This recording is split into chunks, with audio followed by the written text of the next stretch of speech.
اس کے بعد اگلا حکم اللہ سبحانہ وتعالی نے فرمایا تم عورتوں کو ان کے مہر خوش دلی کے ساتھ ادا کر دو، سو اگر وہ تمہارے لیے اس میں نفس کی خوشی سے کچھ چھوڑ دیں تو اس سے مبارک طور پر خوشگواری کے ساتھ کھاؤ۔ اب مہر جیسے کل بھی ہم نے بات کی تھی کہ عربی زبان میں فریدتن اس کے لیے استعمال کیا گیا، اور صدقاتہن یعنی صدقہ اور فریدہ دو لفظ ہیں۔ حدیث مبارکہ میں مہر اس کو کہا جاتا ہے۔ یہ بھی بہت امپورٹنٹ مسئلہ ہے اور آج بھی ایشو بنا ہوا ہے ہمارے گھروں میں شادی بیاہ کے مواقع پر۔ ایک تو بات یہ یاد رکھیے کہ یہ واجب ہے مہر دینا، مرد کے لیے لازم ہے، نکاح کا ایک سمجھ لیں لازمی جز ہے، ایک ایلیمنٹ ہے۔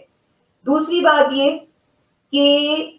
اس کا تعین عورت کی حیثیت کے مطابق اور اس کی خواہش کے مطابق ہونا چاہیے۔ یہ علیحدہ بات ہے کہ خواتین کو بیجا بہت بڑھا چڑھا کے، یعنی جو شوہر یعنی جو جس سے نکاح ہو رہا ہے اس کے بس میں نہ ہو اتنی بڑی ڈیمانڈ نہیں کرنی چاہیے، لیکن مہر خاتون کی صوابیت پر اس کی مرضی پر ہوگا کہ وہ کتنا مقرر کرنا چاہتی ہیں۔ دوسری بات یہ کہ جو ہمارے یہاں کہا جاتا ہے نا شرعی مہر، شرعی مہر کوئی نہیں، یہ ٹرم ہی نہیں ہے شرعی مہر۔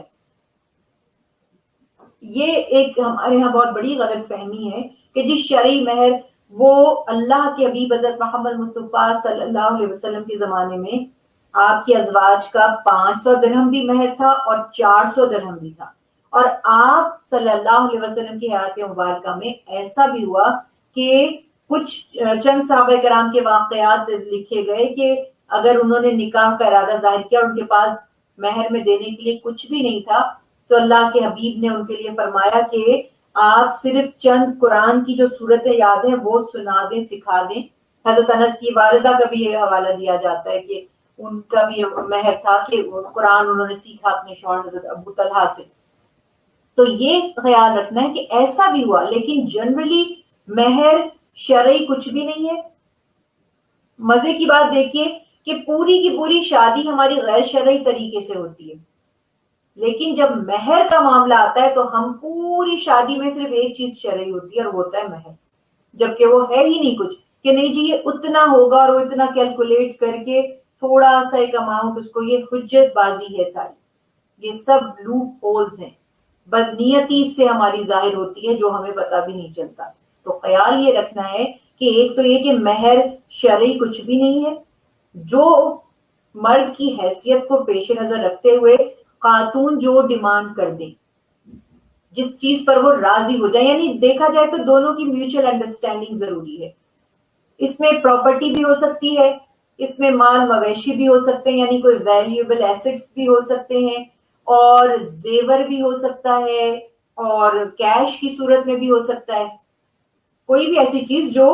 بیچی جا سکتی ہو یا جس سے نفع حاصل کیا جا سکتا ہو وہ مہر میں ہونی چاہیے۔ ایک بات یہ ہے۔ دوسری بات یہ کہ شوہر کی نیت اس سے پتہ چلتی ہے۔ دیکھیے مہر کو صدقات کیوں کہا گیا، یعنی کہ صدق، سچائی، شوہر کی نیت کہ وہ شادی کرنے کے لیے آئے۔ دیکھیے ہمارے ہاں اکثر یہ ہم نے دیکھا سنا کہ شادی کے موقع پر مہر میں آپس میں دونوں فیملیز میں لاز میں اختلافات ہو جاتے ہیں، جھگڑے ہو جاتے ہیں۔ کئی دفعہ تو ایسا بھی دیکھا گیا کہ وہ شادیاں ہی نہیں ہو پائیں مہر کے اختلاف کی وجہ سے۔ جی انہوں نے اتنا مہر کہہ دیا تھا، ہمیں قبول نہیں تھا، اس لیے ہم نے وہاں پر رشتہ ہی چھوڑ دیا، نہیں ہے نکاح کے وقت رشتہ سب مہمان بیٹھے میں شادی ختم ہو گئی، یعنی سمجھے کہ پوری ہوئی ہی نہیں۔ تو یہ یاد رکھیں کہ آپ جب اتنے خرچے کر رہے ہیں، غیر ضروری خرچے شادی بیاہ پر لوگ کرتے ہیں جن کی کوئی ضرورت نہیں ہے، بڑھا چڑھا کے نام و نمود کے لیے، دکھاوے کے لیے، غیر ضروری غیر شرعی اخراجات، کئی تو حرام گناہ کے کام کر رہے ہیں، بڑے بڑے سنگرز کو، گانے ناچنے والیوں کو بلوا کر خرچے کیے جا رہے ہیں شادی بیاہ پہ۔ لڑکی کو بس آپ نے ایک ہی چیز دینی ہے اور وہ ہے مہر۔ جب وہاں دیا جائے تو ہوتا ہے جی لڑکی کے گھر والوں کے دل میں لالچ ہے یا ان کی نیت، یہ جو جملے ہم سنتے ہیں کہ نیت اچھی نہیں ہے۔ بھائی جس نے اپنا جگر گوشہ آپ کے حوالے کر دیا تو وہ کیا کہتے قیمت لگا رہے ہیں، کیا قیمت وہ آپ سے لے گا، اس کی آپ اس کی بیٹی کی کیا قیمت دیں گے جو ہمیشہ آپ کے گھر رہنے والی ہے۔ جس سے انشاءاللہ آپ کو نسل آگے آپ کی بڑھے گی، جس سے آپ کا گھر بار بنے گا، جس سے آپ کا گھر کا نظام چلے گا، جس سے آپ کو تسکین اور راحت اور وقار حاصل ہوگا۔ تو یہ تھوڑا اس کو سوچیں کہ باقی خرچے کم کریں، اور لڑکی یعنی کہ خاتون مہر میں اگر آپ کو کہے کہ مجھے 500 درہم یا $500 یا 5000 روپے دے دو، تو آپ کہیں کہ میں 10 دوں گا۔ اس سے آپ کی عزت، آپ کا وقار اور آپ کی ویلیو لڑکی اور اس کے گھر والوں کی نظروں میں مزید بڑھ جائے گی۔ آپ اس کی قیمت نہیں دے سکتے، اس کی خدمات کی قیمت بھی نہیں دے سکتے، بلکہ آپ کی نیک نیت ہی، آپ کا انٹرسٹ پتا چلے گا کہ کوئی آپ کو فورس کر کے شادی کرنے کے لیے نہیں لایا، یا آپ رسم دنیا نبھانے کے لیے شادی نہیں کر رہے، بلکہ آپ کی نظر میں شادی کی واقعی ایک اہمیت ہے۔ تو نیک نیتی کے ساتھ یہ کام کریں، اور پھر وہی کہوں گی کہ غیر ضروری اخراجات کو منیمائز کریں اور مہر پر توجہ دیں کہ وہ ذرا ضرورت سے زیادہ جتنا کہا گیا ہے اس سے بڑھا دیں، اس میں آپ کی عزت بڑھے گی۔ اور اسی طرح خواتین کو بھی چاہیے کہ اتنی بڑھ چڑھ کر دیکھیں، یہ کوئی آپ کی سیکیورٹی نہیں ہے۔ اللہ نہ کرے اگر شوہر کی نیت خراب ہے یا اختلافات ہوتے ہیں بعد میں یا جھگڑے، تو یہ کوئی ضمانت نہیں ہے کہ مہر سے آپ کا کوئی بھلا ہو جائے گا۔ میاں بیوی دونوں نیک نیتی سے اس رشتے کو قائم کریں، کیونکہ لاس جو ہوتا ہے وہ ریپیئربل نہیں ہوتا دونوں طرف سے، تو آپ اس کا کوئی کمپنسیشن نہیں لے سکتے، بہرحال آپ کو وہ سہنا ہی پڑتا ہے۔ تو اس لیے نیت کو درست رکھیں، اور مہر کے بارے میں جو قرآن پاک میں حکم یہ دیا گیا کہ خوش دلی سے ادا کرو،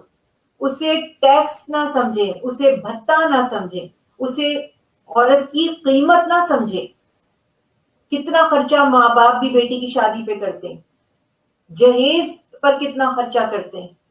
تو یہ خیال رکھیں کہ آپ کے مہر سے ان کا کچھ نہیں بن جائے گا، بلکہ اس سے الٹا آپ کا ریلیشن شپ ہی اچھا ہوگا۔ ہمیشہ آزما کر دیکھیے گا کہ جتنا کہا جا رہا ہے اگر آپ نے اس سے بڑھا کے دیا، ان کی مرضی پوچھے بھئی آپ کتنا چاہتے ہیں،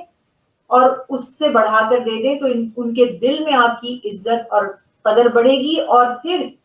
اللہ سبحانہ وتعالیٰ فرما رہے ہیں کہ اس مہر پر مکمل طور پر جو حق ہے وہ اس لڑکی کا ہے جس کو مہر دیا گیا، نہ شوہر کا، نہ سسرال والوں کا، اور نہ لڑکی کے والدین کا۔ اب لڑکی کی اپنی مرضی ہے کہ وہ جس جگہ چاہے وہ خرچ کرے، حتیٰ کہ اگر وہ خوش دلی سے، اپنی مرضی سے، اپنی رضا سے شوہر کو ہی واپس لوٹا دے، یا اس میں سے آدھا لے اور آدھا نہ لے، یا پورا لے اور شوہر پر یا اپنے گھر پر ہی خرچ کر دے، تو شوہر کے لیے جائز ہے کہ وہ اس کو استعمال کر سکتا ہے، اس رقم کو یا اس چیز کو جو مہر کے عوض اس نے عورت کو دی تھی۔ دوسری بات یہ کہ بہت گھرانوں میں یہ بھی ہوتا ہے کہ کہتے جی مہر معاف کر دو، یہ بہت سخت گناہ کی بات ہے، مہر کو معاف کروانا۔ دباؤ بھی نہیں ڈال سکتے، زبردستی بھی نہیں کر سکتے، منت سماجت بھی نہیں کر سکتے، ایموشنل بلیک میل بھی نہیں کر سکتے، کوئی ایسی باڈی لینگویج سے بھی نہیں لگنا چاہیے کہ آپ یہ چاہ رہے ہیں کہ بیوی مہر معاف کر دے یا چھوڑ دے۔ ایک مسئلہ اور اہم یہ کہ مہر فوراً ادا کرنا چاہیے، جو ہوتا ہے نا کہ بعد میں ادا کریں گے، اندت طلب جب مانگا جائے گا، ساری زندگی نہیں شوہر ادا کرتے، پھر کئی ایسے قصوں میں ہوتا ہے کہ وہ پوری عمر گزر جاتی ہے، شوہر مقروض ہی رہتا ہے عورت کا،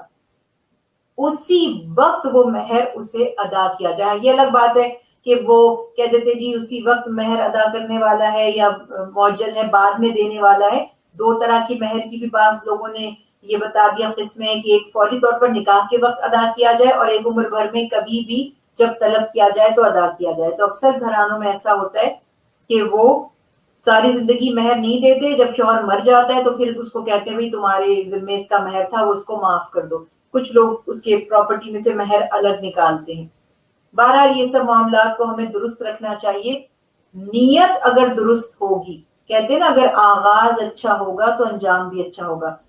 بنیادی طور پر نکاح کے وقت، شادی کے وقت دونوں فریقین یعنی ہسبینڈ اور وائف دونوں کی نیت اگر اچھی ہوگی، درست ہوگی، تو ہی انشاءاللہ شادی بھی خیر اور برکت والی آگے ہوگی۔ اس بات کا بہت زیادہ خیال رکھا جائے۔